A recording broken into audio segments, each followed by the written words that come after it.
ازاي بنعالج او بنقلل اعراض ارتجاع المريء والترجيع اللي جزء كبير قوي مننا بيعاني منه في فترة الحمل؟ ايه الاكل اللي يتاكل وايه الاكل اللي احنا نبعد عنه وايه الحاجات اللي ممكن نعملها تهدي معانا الدنيا شوية؟ لازم تكونوا عارفين ان طبيعي الاعراض دي نحس بيها في الحمل، وبالذات لو احنا اصلا من قبل الحمل عندنا مشاكل في المعدة وعندنا ارتجاع في المريء، فالموضوع بيبقى سخيف وبيزيد وفعلا بيقدر وبيضايق. فاحنا عندنا محاولات وطرق كتير قوي ممكن نعملها هتحسن معانا الوضع احسن بكتير من لو احنا ما عملناهاش. فالموضوع مش محتاج اكتر من شوية تعديلات بسيطة جدا هتعمليها في اكلك. ندخل في المهم، ايه الاكلات اللي احنا لو بعدنا عنها هتقلل معانا اعراض ارتجاع المريء والترجيع اللي في فترة الحمل؟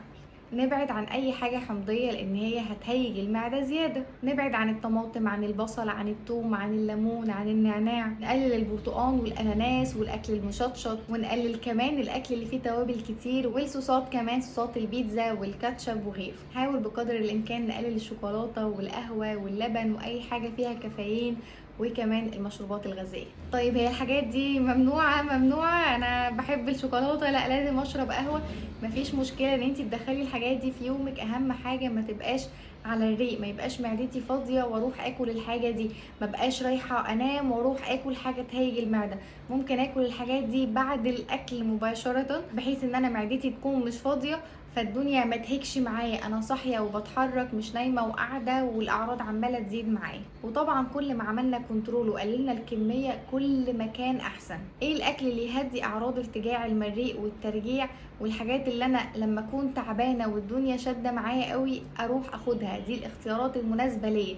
عندك الخضار مفيش فيه اي مشكله، وبالذات الخيار من الحاجات اللي بتهدي معانا الاعراض جدا. الجنزبيل، اشربي لك كوبايه جنزبيل كده تكون دافيه، هتهدي معاكي الدنيا كويس قوي. والشوفان كمان حلو قوي. الفاكهه بقى، موز، تفاح، بطيخ، كمثرى، كل ده تمام مفهوش اي مشكله. ويكون الاكل اللي انتي بتاكليه يكون هيلثي، معمول بطريقه صحيه، الدهون اللي فيه صحيه مش مضر او معمول بطريقه نوت هيلثي. طيب ايه الحاجات اللي انتي ممكن تعمليها كمان تهدي معاكي الاعراض؟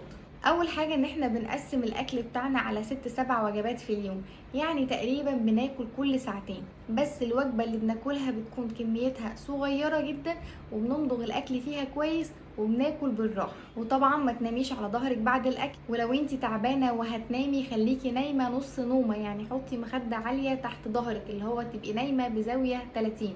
ونحاول نتجنب الاكل قبل ما ننام بساعتين 3.